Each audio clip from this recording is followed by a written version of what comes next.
እንኳን ደህና መጣችሁ። እዚህ ላይ እንደምታዩት ባላንስድ ሊደርሽፕ ነው የምናየው እና ምንድን ነው ምንና ምን ናቸው ባላንስ የሚሆኑት? ስትራቴጂክ ሊደርሽፕ ነው ርዕሱ የመጀመሪያው ኮርስ። ግን ባላንስ እናድርገው ያለው ሁኔታም ለሁላችሁም እንዲመች በማሰብ ሁለቱንም አስፔክት ነው። በአብዛኛው ግን ኦፕሬሽናል ሊደርሽፕ ላይ ፎከስ አድርጋለሁ። ስለዚህ ባላንስድ ሊደርሽፕ ነው ዛሬ የምናየው። በጣም ለእናንተ እንዲስማማ አድርጌ ለማቅረብ ነው ሞክረው። የመጀመሪያው ይሄ የፎርሳይት ነው። ሁለተኛው ቪዥን ነው። ዝም ብሎ ማየቱ ብቻ ወደ እቅድ ካልተተረጎመ ወደ ተግባር። ይሄኛው አሁን ቪዥነሪ የሚባለው ከፎርሳይት አሻግሮ የሚያይ ሰው እና ቪዥነሪ ሰው ልዩነታቸው ምንድን ነው ከተባለ ፎርሳይት ማየት ነው። ያ ያሉ በቃ ዓለም እየሄደች ያለችበት ሁኔታ ይሄ ነው። ኢትዮጵያ እየሄደችበት ያለው ሁኔታ እንደዚህ ነው። እነዚህ ሴክተሮች ያድጋሉ። አርቲፊሻል ኢንቴሊጀንስ ይህን እድል ይዞ ይመጣል። ቴክኖሎጂው አሁን እየሄደ ያለበት እንደዚህ ነው። የድሮ ሞዴል ላይሰራ ይችላል። አሁን ትምህርት ወደ ኦንላይን ነው መሸጋገር ያለበት። ከዚህ በኋላ ብዙ ነገሮችን ድሮ በአካል የሚደረጉ ሰርቪሶች ወደ ኦንላይን ቢሸጋገሩ ገበያ ይዘው ሊመጡ ይችላሉ። መኪና ከነዳጅ ወደ ኤሌክትሪክ ነው እየተሸጋገረ ያለው። እነዚህም ሁሉ የመተንተን አቅም ነው፣ የማየት አቅም ነው፣ አሻግሮ ማየት። ኦኬ ከዛስ ምን ልስራ? እንዴት ይሰራ? ምንድነው ቪዥኑ መሆን ያለበት? ምን እቅድ እናቅድ? እንዴት አድርገን ራሳችን እናደራጅ? ምን አይነት ሰዎችን እናሰባስብ? ሀብትና ሰውን እንዴት እናቀናጀው? እንዴት አድርጎ ይህንን ነገር ወደ ተግባር የሚያደርሰን ምን ብናደርግ ነው ብሎ ደግሞ ተጨንቆ አስቦ ስትራቴጂክ ፕላን የሚሰራው ቪዥነሪ፣ ይሄ የቪዥን ፓርት ባለራዕይነት የሚባለው ማለት ነው። ያሻግሮ ማየት ነው። ይሄ ባለራዕይነት ነው። ባለራዕይ መሆን ከሱ ጋር አብሮ የሚሄደው ስትራቴጂክ ቲንኪንግ ነው። ስትራቴጂክ ቲንኪንግ ቢግ ፒክቸር ያያል። ትልቁ ስዕል ምንድን ነው በአንድ ሁኔታ ውስጥ። አሁን ለምሳሌ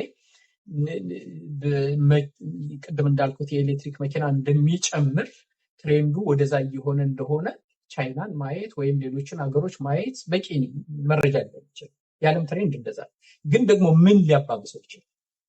ምን ሊመጣ ይችላል? የነዳጅ እጥረት፣ አሁን የተከሰተው የኢራን ጦርነት ምን ይዞ ሊመጣ ይችላል? ይሄ ፎርሳይት ያላቸው ሰዎች እንግዲህ የመኪና ነጋዴዎች ቀድመው ገና ሲጀመር ጦርነቱም ሰብስበዋል ማለት ነው። ወይም ሁኔታውን አይተውታል ወይም ብዙ ኦርደር አድርገዋል። አይ ቲንክ እንደዚህ አይነት አካሄድ ነው ሊከተሉ የሚችሉ እና ስትራቴጂካሊ ያስባሉ። ቢግ ፒክቸሩ ነው ያሉ እና ቢግ ፒክቸር የሚያይ ሰው አሁን በእናንተ ደረጃ ቢግ ፒክቸር ማየት ምን ማለት ነው ብላችሁ አስቡ፣ ጠይቁ። ዝም ብላችሁ እኔ ቢግ ፒክቸር የማይ ሰው ነኝ አይደለሁም? በትንሹ አንድ ኤግዛምፕል ብሰጣችሁ በምትሰሩበት መስሪያ ቤት አጠቃላይ የመስሪያ ቤቱን ቢግ ፒክቸር ታውቁታላችሁ ነው? የእናንተን ዲፓርትመንት ብቻ ነው ወይ የእናንተን ዩኒት ብቻ ነው የምታውቁት? እና ቢግ ፒክቸር የሚያውቅ ሰው የማደግ ተስፋ አለው። ነገሮችን ዶቶችን የማገናኘት አንድን ፖለቲካዊ ሁኔታ፣ ኢኮኖሚያዊ ሁኔታ፣ ማህበራዊ ሁኔታ ስትተነትኑ ለመረዳት ስትሞክሩ ቢግ ፒክቸሩን ታገኙታላችሁ ወይም ዝም ብሎ ዲቴል ላይ ብቻ ነው ዝም ብሎ ያለው ያ ሰው? ምክንያቱም ቢግ ፒክቸሩን ማወቅ ያስፈልጋል። ሩት ኮዙን ማወቅ ያስፈልጋል። ዝም ብሎ ከላይ ያለውን ብቻ ሳይሆን ሩት ኮዙ። ይሄ ስትራቴጂክ ቲንኪንግ ይፈልጋል። ፖዝ ማድረግ ይፈልጋል።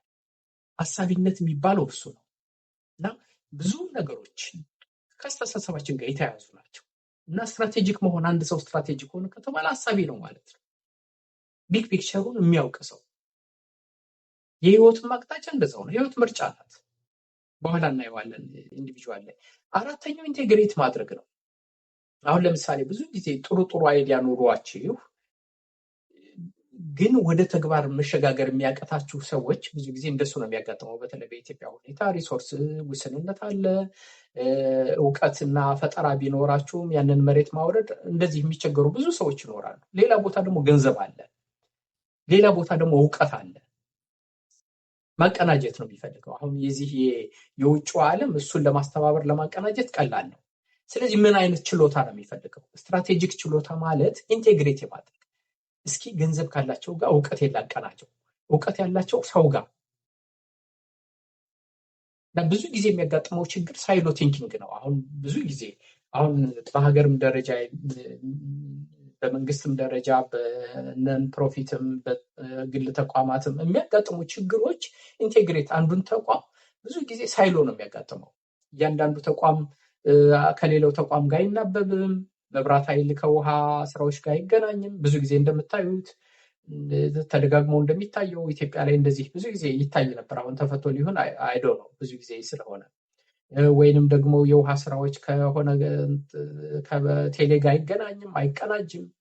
ግን አንድ ዲፓርትመንት ውስጥ አሁን በእናንተ ተቋም ውስጥ ትልቅ ችግር አድርጋችሁ የምታዩት ምንድን ነው የሚያጋጥመው? ብዙ ጊዜ ሳይሎ ነው። ያንዳንዱ ሰው ለራሱ ነው ኮምፒት የሚያደርገው እና ለአንድ ተቋም ዓላማ የሚሰሩ ሳይሆን እርስ በርሳቸው የሚወዳደሩ የሚመስሉበት ጊዜ አለ።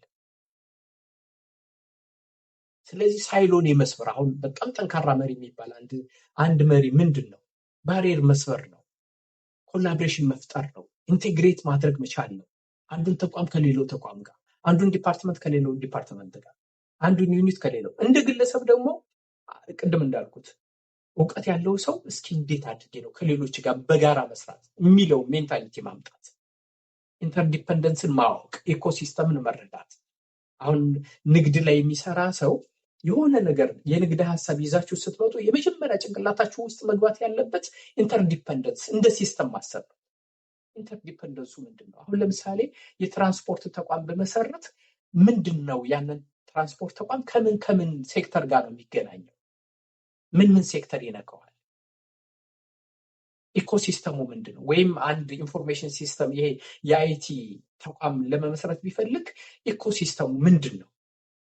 ሬጉላተሪ ሲስተሙ ምንድን ነው? ከተጠቃሚው ኢኮሲስተም የሚባለው እሱ ነው። በሙሉ ሲስተሙ ልክ እኛ ይሄ አንድ ደን ላይ ካርቦን ዳይኦክሳይድ ይመጣል፣ እኛ ኦክሲጅን እንወስዳለን። ካርቦን ዳይኦክሳይዱን ለፕላንት ኢኮሲስተም ነው እና በተቋምም ደረጃ የትኛውም ተቋም ኢኮሲስተም አለው።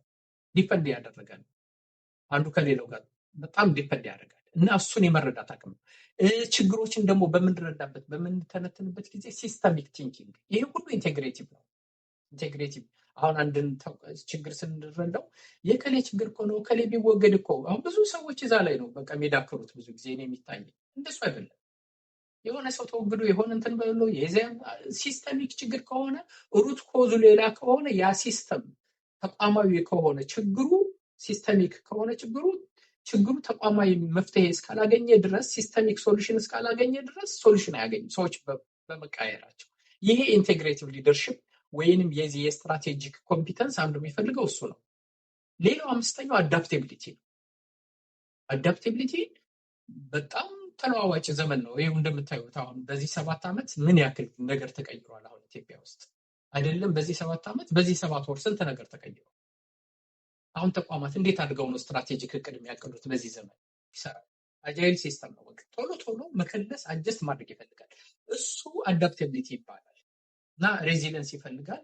ቶሎ አጀስትመንት ይፈልጋል። ኢኖቬሽን ይፈልጋል። ኤክስፐሪመንቴሽን ይፈልጋል። ንግድም ስታስቡ፣ የሆነ ነገርም ስታስቡ፣ ትምህርትም ስታስቡ፣ የሆነ መስራት ስትፈልጉ በትንሹ እየሞከሩ ቶሎ ማሳደግ ነው። ኤክስፐሪመንት እያደረጉ ኢኖቬት ማድረግ። ዘመኑ እንደሱ ነው እንጂ ለ2 ዓመት ይሰራል ያላችሁት ነገር ግልብጥብጡ ይወጣል።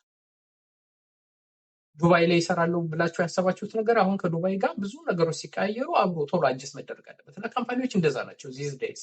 በተለይ የፕራይቬት ሴክተር ያላችሁ መንግስትም ላይ ያላችሁ እንደዛው ነው። በሚለዋወጥ ሁኔታ ውስጥ ምን ያክል ቶሎ ራሴን አዳፕት የማድረግ ራሴን አጀስት የማድረግ እንደ ግለሰብም እንደዛው ነው። አሁን አንዳንድ ሰው ዝም ብሎ ቆሞ የሚያማርር ሰው አለ።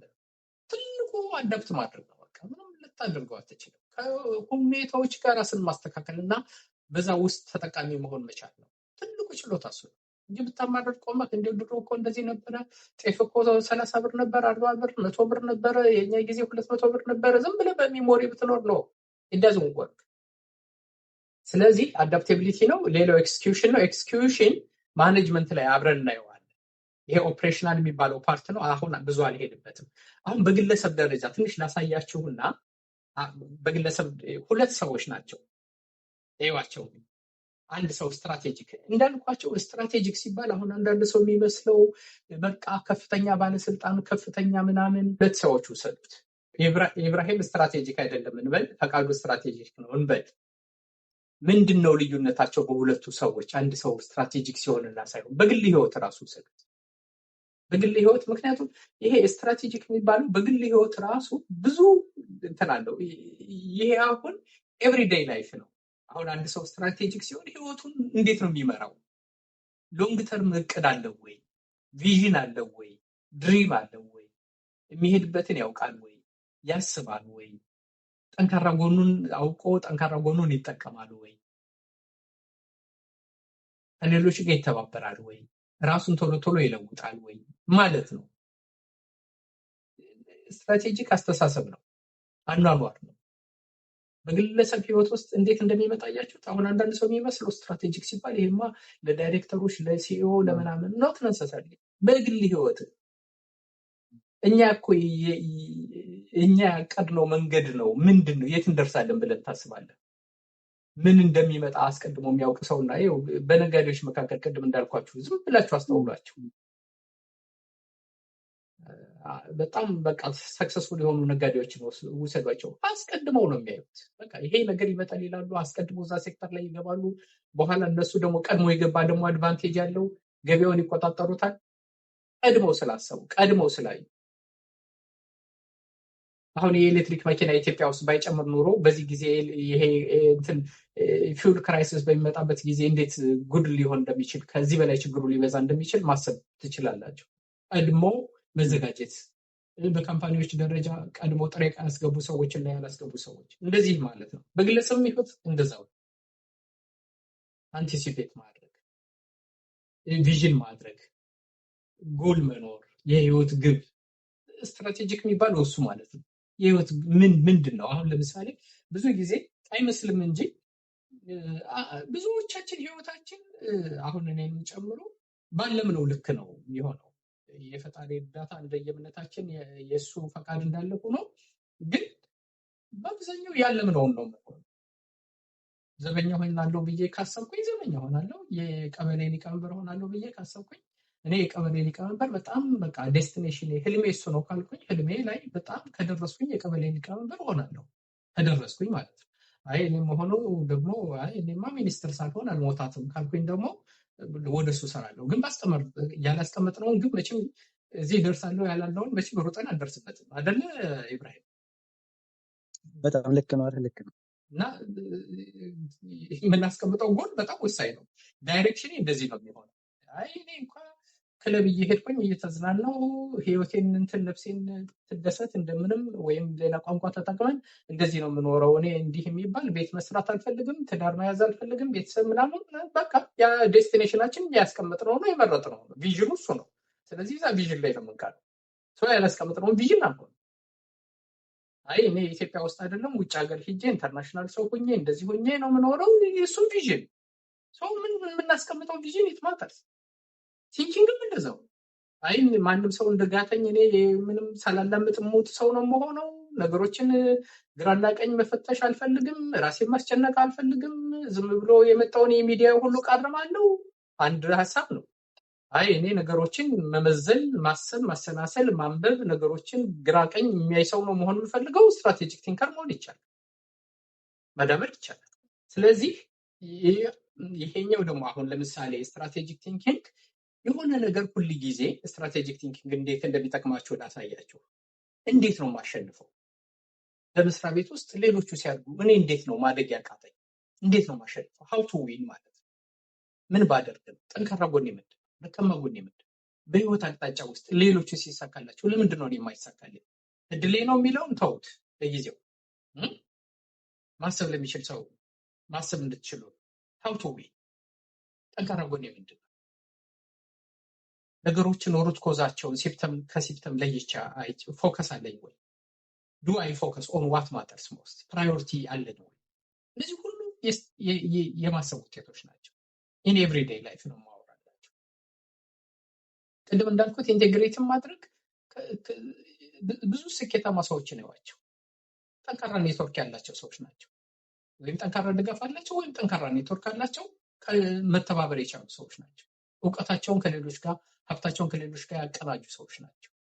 እንዴት አድርጌ ነው እሱን ማመጥ? አይ ይህች አይዲያ እንዳትሰረቅ እንዲሁ እንዲህ ብቻዬን ነው የምሰራው እኔ ከሰው ጋር ሰው ከሃዲ ነው እንደዚህ። እሱን ሰብረህ እንዴት አድርገህ ኢንቴግሬቲቭ ስኪል ይኖርሃል ነው ጥያቄው። እሱ ነው። አይ እንደዚህ ብሔር ምናምን አጥራለ ፖለቲካ አጥራለ እሱን እንዴት ትሰብረዋለህ? ኢንቴግሬቲቭ ማለት እሱ ማለት አዳፕቴቢሊቲ እንደው ለውጡ እኮ እንደው እንዴት የመከራ ዘመን መጣብኝ፣ እንዴት እንዲህ ሁኔታዎች እየተለዋወጡ አርቲፊሻል ኢንቴሊጀንስ የሚባል ሰይጣን ነው እንደዚህ እንዳትቀርቡት፣ እንዴት እሱን አታቆመው። እንዴት አዳፕት ታደርጋለህ? ለእኔ እንደዛ ነው የሚታይ። ሀው ዱ ዩ አዳፕት? እንዴት አድርገህ ነው ይህንን አሁን በአርቲፊሻል ኢንቴሊጀንስ ነው ክሬት ያደረጉት። እንዴት አድርጌ ነው ይሄን ክሬት ማድረግ የምችለው? በቃ እሱን ተማር። አሁን ዘመኑን ማስቆም አይቻልም። ዘመኑን ግን መሆን ዘመኑን ማሸነፍ ይቻል ይሆናል።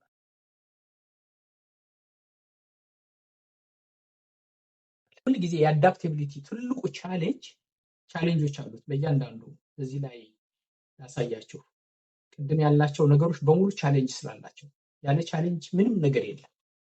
እነዚህ በሙሉ ቻሌንጆች ናቸው እና አዳፕቴቢሊቲ አንዱ ቻሌንጅ ሁል ጊዜ መተጣጠፍ በራሱ ማወቅ መቻል አለብን።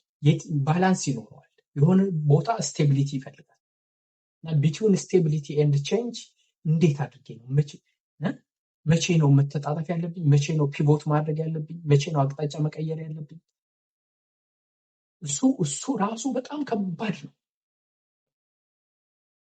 እና ልክ ነው የባላንስ ጉዳይ። ምክንያቱም አንዳንድ ጊዜ መተጣጠፍ ማለት ቫሊዩ ሲስተምህን ለቀህም አይደለም። እሱም ደግሞ ሌላ ጉዳይ ነው። አሁን ለምሳሌ አንዳንድ ካምፓኒዎች የቆሙለት ዓላማ አለ፣ በካምፓኒ ደረጃ በግለሰብ ደረጃ ብቻ አይደለም። ስለዚህ ነገሮቹ በሙሉ በሌላ አቅጣጫ ነው የሄዱት፣ እኔም በዛው ልሂድ። እሱም ከቫሊዩ ጋር እኖራለሁ አልኖርም ሌላ ጥያቄ። ይሄ ፐርፐዝ ይፈልጋል አይደል? ዋትስ እዚህ ጋር ያስቀመጥከው ፐርፐዝ ጋር ይጋጫል አይጋጭም? እንደ ተቋምም እንደዛው ነው። ግን አዳፕቴቢሊቲ ምን ማለት ነው? አሁን ለምሳሌ ኦንላይን ቢዝነስ በጣም እየመጣ እያደገ እያየኸው በድሮ እኔ ስቶር ከፍቼ ከዛ በኋላ ሱቆችን ከፍቼ ማከፋፈያ ከፍቼ እንደዚህ ነው የምሰራው ካልክና ኦንላይን መጥቶ ጥርግርግ የሚያደርግ ከሆነ እሱ ላይ ነው አደጋው። ስለዚህ በእያንዳንዱ ቻሌንጅ አለው። አሁን ለምሳሌ ፎርሳይት ለምንድን ነው የሚያቅተው? አሁን ለምሳሌ ማየት ያቃተን ለምንድን ነው? እንደው አንዳንድ ጊዜ ስንት ጊዜ ነው የምትጸጸቱት? እንደው ይህን ነገር አይቼው ቢሆን አሁን ባለፈው መጥቶ ቅድም እንደነገርኳቸው የኤሌክትሪክ መኪና 40% ምናምን ጨምሯል ሲለኝ እንዴት ነው ሰው ማያየው አልኩት። አይታይም፣ አንዳንድ ጊዜ አይታይም። ይሄ ኢንዲሳይት ነው የሚታየው ይሆናል ብሎ መገመትም ከባድ እኮ ስለሚሆን ነው። መገመትም ከባድ የሚሆንባቸው ነው። ሌላ ደግሞ ሾርት ተርም ትሬዠሩ ነገን ለማየት እኮ የዛሬው ጫና ራሱስ መቼ እድል ይሰጣል? በካምፓኒም ደረጃ እንደዛ ነው፣ በግለሰብም ደረጃ የየዕለቱ ኑሮህ እያወሳሰበህ እያሯሯጠህ እንዴት አድርጌ ነው ለነገ ማቀደው? እውነት ነው። አንዱ ቻሌንጅ እሱ ነው። ነገን ማየት ራሱ ቬግ ከባድ የሚሆንባቸው ብዙ ምክንያቶች አሉት። እያንዳንዱ ቻሌንጅ አለ። ስትራቴጂክ ቲንኪንግ እንደው ዝም ብሎ አናላይዝ ማድረግ እሱም ራሱ ብዙ ችግር አለው። የባህል ችግር አለ። ሪስትሪክቲቭ የሚሆንባቸው ነገሮች አሉ። የመስሪያ ቤቱ ሁኔታ ላይ ፈቅድ ይችላል። ትሬድ ኦፍ ራሱ ከባድ የሚሆንባቸው ጊዜያት አሉ። ብዙ በእያንዳንዱ ቻሌንጅ ስላለ ነው። ቻሌንጅ ባይኖርም ስልጠናም የሚባል ነገር አይኖርም። ታዲያ ዓላማው ምንድን ነው? አሁን የዚህ ስልጠና እነዚህን ቻሌንጅ ምን ናቸው? ተግዳሮት የሚሆኑት ቻሌንጅስ የሚባሉት ምን ናቸው? እንዴት አድርጎ ነው እነዚህን ማለት የሚቻለው? ይሄ ነው የስልጠና ዓላማው። እሱ ስልጠና ሁል ጊዜ በምትወስዱበት ጊዜ መጀመሪያ ስትጀምሩ ምንድን ነው የዚህ ቻሌንጅ? ፎርሳይት ያላቸው ሰዎች እና የሌላቸው ሰዎች ልዩነታቸው ምንድን ነው? እንዴት አድርገው ነው የሚያልፉት ይህን ችግር? ይሄ ነው ሜካኒዝም። ሀውን ማወቅ ነው መጀመሪያ፣ ዋት የሚለውን ማወቅ፣ ከዛ በኋላ ሀው ስትራቴጂ የሚባለው እኮ እሱ ነው። እንዴት አድርገው ነው የሚያልፉት? ምን ላይ ነው የሚጠልፈኝ? አሁን ብዙ ጊዜ እንዴት ነው ብዙ ጊዜ ህልም ያላቸው ሰዎች እንዴት ትልቅ ደረጃ ሲደርሱ እኔ የቀረሁት ለምንድን ነው? ቢኮዝ ሾርት ተርም እያሰብክ ሊሆን ይችላል። ሁል ጊዜ የዛሬውን ብቻ እያሰብክ። አንዳንድ ጊዜ በህይወት ውስጥ አሁን ሲምፕል ኤግዛምፕል ባነሳ ቅድም ኢብራሂም እንዳልከው እንደው በቃ ይህንማ እንደ ሰው ሁኜ ነው መኖር፣ ጊዜው እንደዚህ ነው ብለህ ራስህን ኮምፕሮማይዝ አድርገህ ኢንቴግሪቲህን ኮምፕሮማይዝ አድርገህ ብዙ ነገር በስርቆትም በምንም ሀብት ሊመጣ ይችላል። በኋላ ጸጥታ አያመጣብህም ወይ? ሊያመጣብህ የሚችል ከሆነ ያመጣል ብዬ ነው የማስበው። ዩ ሃቭ ቱ ቢ ኬርፉል። ባላንስ ማድረግ ይፈልጋል። ዩሲ ቪዥን ይፈልጋል። ሎንግ ተርም ጎል ይፈልጋል። የሚያስደስተኝ ምንድን ነው? ለህይወት የስኬት የምለው ነገር አላይመንት ይፈልጋል። ሰው እንዲህ እያላችሁ እንድታዩት ነው የምፈልገው። ስለዚህ የስትራቴጂክ ፓርቱን ብዙ ናቸው። ኢንቫይሮንመንትን ስካን የማድረግ ነው፣ አካባቢን የመቃኘት ነው፣ አንቲሲፔት የማድረግ ነው፣ ሴናሪዮ የመተንተን ነው፣ ፖሲቢሊቲን የማየት ነው። ኮምፒቲቲቭ አድቫንቴጅን የማወቅ ነው። ፎርሳይት እሱ ነው። ቪዥን የሚባለው ደግሞ ዲፋይን የማድረግ ነው። ክሊር ጎል የማስቀመጥ ነው። ነገን እየኖሩ ለነገ እያሰቡ ዛሬን ብልጫ ማሳየት ነው።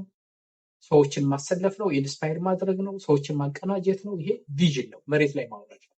ስትራቴጂክ ቲንኪንግ ትሬድ ኦፍ ነው። ትሬድ ኦፍ ነው፣ ማየት ነው፣ በደንብ መተንተን፣ ስዎት አናሊሲስ፣ ኮምፒቲቲቭ አናሊሲስ፣ ሴናሪዮ ፕላኒንግ አናሊሲስ፣ እነዚህ የትንተና ሁኔታዎች አካባቢ ሁኔታዎችን መረዳት በሙሉ ስትራቴጂክ ቲንኪንግ። ሾርት ተርም ሎንግ ተርም ነገሮችን ማወቅ ነው። ይሄ አስዩም ያደረግናቸውን ነገር ቻሌንጅ የማድረግ ነው። ይሄ ስትራቴጂክ ቲንኪንግ። ኢንቴግሬቲቭ ደግሞ ሲስተሚክ መሆን ማቀናጀት ነው። የውስጥም የውጭም ሁኔታዎችን አቀናጅቶ ቲሞችን አደራጅቶ አቀናጅቶ አላይን አድርጎ አንዱን ተቋም ከሌላው ጋር አላይን አድርጎ አንዱን ዲፓርትመንት ከሌላው ጋር አንዱን ሰው ከሌላው ጋር ጎበዙን ከሰነፉ ጋር እንዲህ የማቀናጀት ስቴክሆልደሮችን የመለየት ነው። ሁልጊዜ ስቴክሆልደር በጣም በአንድ ድርጅት ውስጥ ትልቅ ስኬት አለው። አሁን ብዙ ጊዜ ስኬታማ የሆኑ ሰዎች ስቴክሆልደሮቻችን ማን ናቸው? እንዴት አድርገን ነው የምናረካቸው? እሱ ኢንቴግሬቲቭ ሊደርሽፕ ይፈልጋል። አዳፕቲቢሊቲ ቅድም እንዳልኩት ቼንጅ ነው። ባላንሲንግ ስቴቢሊቲ ኤንድ ፍሌክሲቢሊቲ በጣም ያስፈልጋል። አዳፕቲቢሊቲ ሁልጊዜ ወዴት ሲቀያየር አሁን ተቋም ቶሎ የሚቀያየሩ ሰዎች አሉ። ልትወድቅም ትችላለህ። you have to be careful። ኮር አድቫንቴጅ ኮር ስትሬንግዝህን ማጣት የለብህም። እንደ ግለሰብም እንደዛው እንደዚህ እየተጣጠፋለሁ ልክ እንደታጠፍ የመቅረትም ነገር አለ። መተጣጠፍ ታጥፎ መውደቅም አለው እና እሱን መጠንቀቅ ያስፈልጋል። ኤክስኪዩሽን እንመጣበታለን። እንዲህ ናቸው